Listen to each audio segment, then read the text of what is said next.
welcome back to our React.js complete series. Last video में हमने React component को details में समझा था. आज के वीडियो में हम सीखेंगे प्रॉप्स यानी कंपोनेंट्स को डेटा कैसे पास करते हैं. ये टॉपिक React का बहुत इम्पोर्टेंट बेस एंड तक जरूर देखना इस टॉपिक को, तभी ये चीज़ समझ में आने वाली है. मैं बिना कोई बकवास की वीडियो बनाता हूँ और ज़्यादा कुछ मैं इसमें बोलता नहीं हूँ फालतू की चीज़ें. तो इसको जरूर कवर करना. अगर React.js में आपको जॉब चाहिए या फिर आप फ्रेशर्स हैं या बिगनर्स हैं, आपने अभी रिसेंटली ग्रेजुएट कंप्लीट किया है या आप आईटी सेक्टर में आना चाहते हैं, तो React आपको बहुत हेल्पफुल करेगा. क्योंकि React ओनली फॉर द ज़्यादातर यूज करते हैं यूजर इंटरफेस बनाने के लिए, मोस्टली एमएनसी कंपनी या फिर स्टार्टअप. तो अगर आपको जॉब चाहिए तो वो डायरेक्टली इन सब पे हायर करते हैं, रिएक्ट पे मोस्टली वो हायर करते हैं. तो आपको रिएक्ट सीखना बहुत इंपॉर्टेंट हो जाएगा उसके लिए, अगर आपको जॉब चाहिए तो. सो बिना कोई बकवास के हम बढ़ते हैं आज के टॉपिक पे. तो आज का टॉपिक है props in React. Basically props होता क्या है? प्रॉप्स का फुल फॉर्म है प्रॉपर्टीज. इन सिंपल वे में बता रहा हूँ. प्रॉप्स का यूज होता है पेरेंट कंपोनेंट से चाइल्ड कंपोनेंट को डेटा भेजने के लिए. सिंपल वर्ड्स में बोले तो कंपोनेंट्स के इनपुट, ऐसे आप समझो. और रियल लाइफ एग्जांपल में दूँ तो जैसे आप किसी को बोलते हो ये बटन ब्लू कलर का बनाना है, यही चीज़ रिएक्ट में प्रॉप से होती है. एंड ये नीड क्यों होती है? आई मीन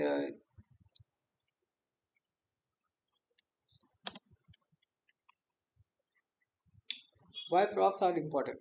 कंपोनेंट्स रीयूजेबल बनते हैं, ये मैंने पिछले वीडियो में बताया भी था कंपोनेंट के बारे में. और अगर आपने कंपोनेंट वाली वीडियो नहीं देखी है तो प्लीज़ उसको कवर करना, फिर इसको देखना, तभी आपको ये चीज़ें ज़्यादा आसानी से समझ में आएंगी. डायनेमिक डेटा शो होता है, same component different data. I mean अगर आपके पास ऐसा कंपोनेंट में आप करते हैं, उसको बार बार कहीं पे यूज करना चाहते हैं तो आप उसको यूज कर सकते हैं. और कोड आपका बहुत ही क्लीन और प्रोफेशनल लगेगा जब भी आप इस तरीके से करते हैं. तो मैं और कोई बिना बकवास के सीधे मैं इसके टॉपिक पे चलता हूँ. सीधे VS कोड में चलते हैं, देखते हैं क्या कैसे होता है और कहाँ पे है. तो हम आ जाते हैं अपने रिएक्ट प्रोजेक्ट में. सो बेसिकली मेरा ये प्रोजेक्ट होगा दिस वाला react block, right. Last time पे मैंने बताया था. इसको ओपन करने के लिए हम यहाँ पे डायरेक्ट CMD करेंगे, कोड डॉट करेंगे. कोड डॉट करेंगे तो ये VS कोड में ओपन हो जाएगा. अब इसको हम रन करेंगे.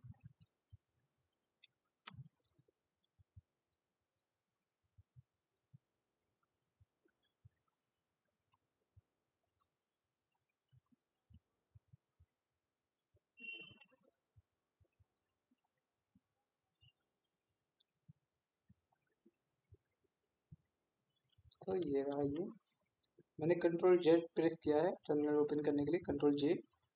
Ctrl J से भी आप कर सकते हो, नहीं तो आप टर्मिनल यहाँ पे जाके न्यू टर्मिनल पे ले सकते हो. इस तरीके से भी हो जाएगा. मैं आपको ये सब चीज़ें इसलिए बताता हूँ, मे बी आप अभी बिगनर्स हो एंड डायरेक्टली आप इस वीडियो को देख रहे हो, इस वजह से मैं बताता हूँ. क्योंकि बहुत सी चीज़ों को ये बहुत से लोगों को प्रॉब्लम होती है कि उसने क्या प्रेस किया है और ये कैसे ओपन हो गया, मेरे से तो नहीं हो रहा है. तो ये सारी चीज़ें क्लियर करने के लिए भी मैं शॉर्टकट भी बता देता हूँ. And after that you need to run. अगर आपको रन नहीं किया है कभी पहले तो आपको ये करना है npm run टेप. अब इसको जब कर लिया तो देखिए ये ओपन हो जाएगा लोकल होस्ट. यहाँ से आपको कंट्रोल के साथ इंटर करना है तभी ओपन होगा. तो बेसिकली मेरे पास app.jsx है. मेरे पास अभी कोई इनपुट है नहीं इसमें, मैं इसको चेक कर लेता हूँ. I am from props. मैंने सेव किया, Ctrl+S किया, मैंने सेव हो गया ये. रन करते हैं. ये देखिए किस कलर में है, रेड कलर में, क्योंकि रेड इसका मैंने डिफाइन किया हुआ था. इसको मैंने यहाँ पे index.css में मैंने डिफाइन किया हुआ है और ये आ गया ये. अब मुझे जैसे मुझे app.jsx है, इसके अंदर मैं कुछ और भी कोड करता हूँ, आप इसको ध्यान से देखना. फर्स्ट ऑफ ऑल हम एक और वो बनाते हैं, यूजर का एक कंपोनेंट बनाते हैं फर्स्ट ऑफ ऑल. जैसे ये बन गया, ठीक है.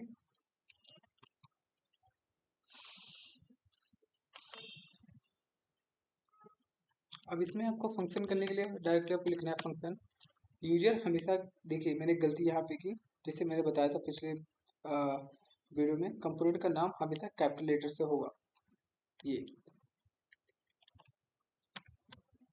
तो मैं इसको रीनेम कर लेता हूँ, फंक्शन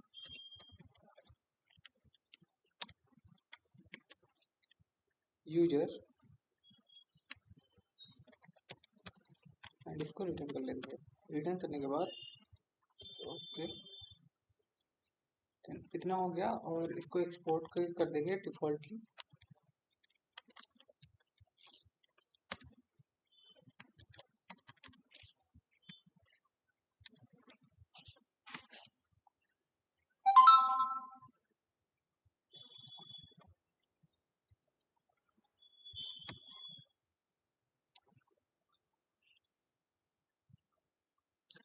तो अब रिटर्न के अंदर आएंगे, रिटर्न के अंदर हम डिफाइन कर रहे हैं, जैसे एस टू ले लेते हैं, एस टू के अंदर नेम वगैरह डिफाइन कर ले रहे हैं।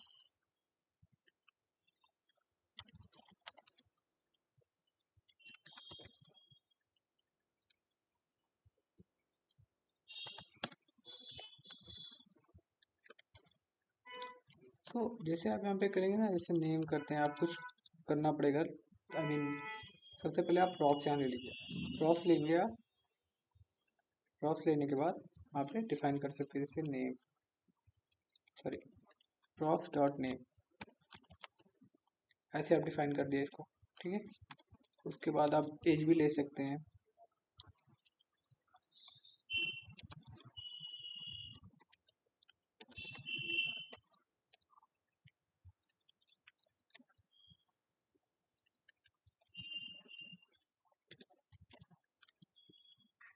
ये हो गया। Then after that you need to go in app dot JSX, यहाँ पे आपको इंपोर्ट करना पड़ेगा। इंपोर्ट क्या करना है आपको, यूजर, ये क्योंकि यूजर में आपका डेटा है जो हमने बनाया है कंपोनेंट, ये यूजर, राइट। अब आप इसको कैसे यूज करेंगे, तो जैसे ये रिटर्न है ना, ऐसे एस टू मैंने यहाँ पे भी ले लिया, एंड इसके अंदर आप नेम डिफाइन कर दो, नेम इक्वल टू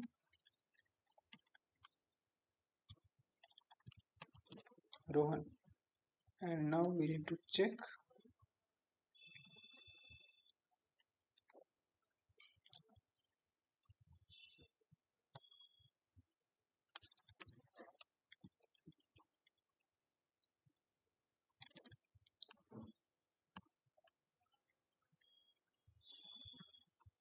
ये आ रहा है क्योंकि ये डायरेक्टली इस तरीके से आ रहा है, इस तरीका गलत है, इसको ऐसे नहीं यूज करेंगे। हम लेते हैं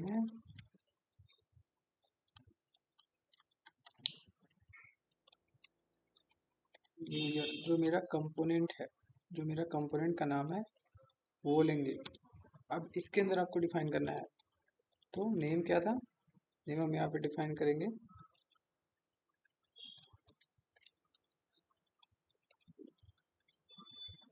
रोहन,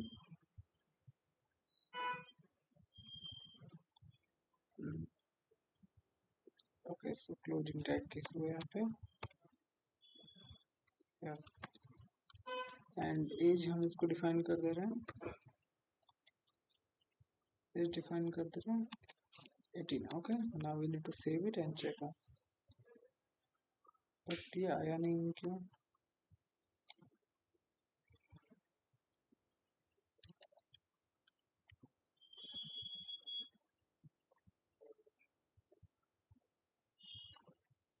तो ये आ क्यों नहीं रहा था, ये आ इसलिए नहीं रहा है क्योंकि यहाँ पे आप देखो, यूजर को मैंने बताया था कि कंपोनेंट हमेशा कैपिटल लेटर से होगा, जब तक ये कैपिटल लेटर से आप नहीं करेंगे ये नहीं आएगा।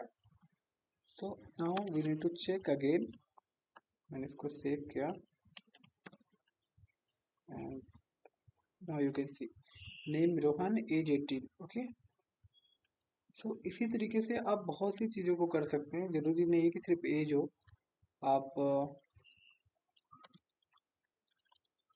लाइक कि फादर नेम भी आप ले सकते हो,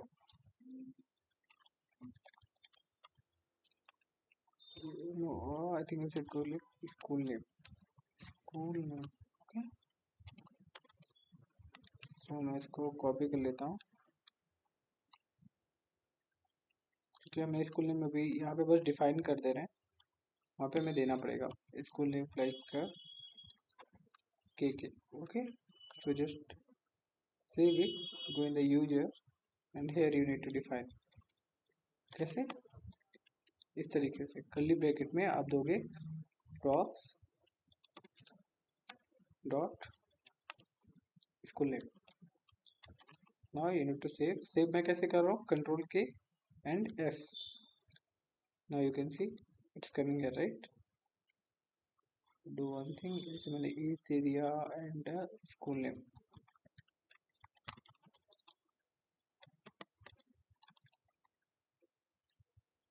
अब आप इसको चेक करो, ये देखो स्कूल नेम आया के. तो इस तरीके से ये होगा, इसी को कहते हैं प्रॉप्स. प्रॉप्स यूज करने का बहुत ही सिंपल तरीका है. प्रॉप्स डीस्ट्रक्चरिंग भी आपको जानना पड़ेगा क्योंकि ये बहुत ही ज़रूरी है. प्रॉप्स को और क्लीन लिखने के लिए डीस्ट्रक्चरिंग यूज करते हैं. अब डीस्ट्रक्चरिंग कैसे यूज करेंगे मैं बताता हूँ. जस्ट कम इन यूजर.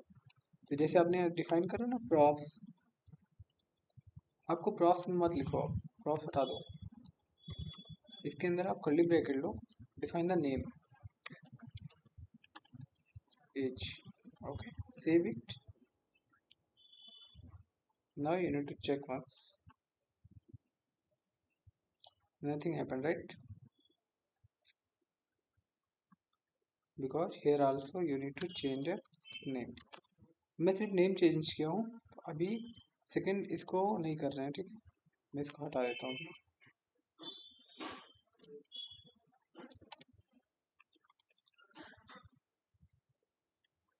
देखो नेम आया, नेम रोहन. इस तरीके से क्या है, अगर आपके पास एज है आप एज भी ले लो.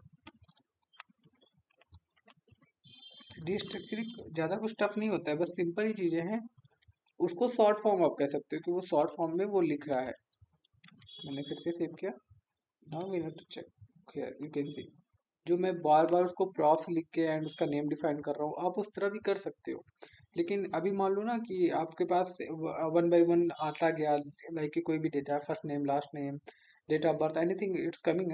सो you can use it directly here like this type, first name, right? अब आप इसको बार बार कहाँ लेके जाओगे? सो इस तरीके से आप इसको लिखते चले जाना एंड इसको लास्ट नेम कर दो.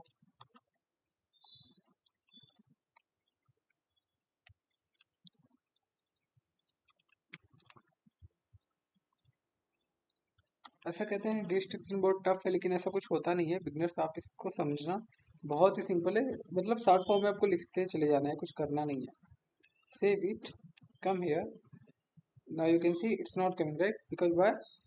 We already have need to change here this place, क्योंकि हमने यहाँ पे डिफाइन तो किया बट हमने इसको यूज नहीं कर रहे ना, फर्स्ट नेम. अब जब आप यहाँ पे भी डिफाइन कर दोगे तब वो आएगा. Name is Rohan, first name is Rohan and age 18 already coming there. Name, age. Now once again a user. Rohan इस वजह से आ रहा है, इधर आ रहा होगा यार, यू कैन सी, क्योंकि मैंने लास्ट नेम फर्स्ट पे ले लिया था इस वजह से. Now come in this one and change the school name.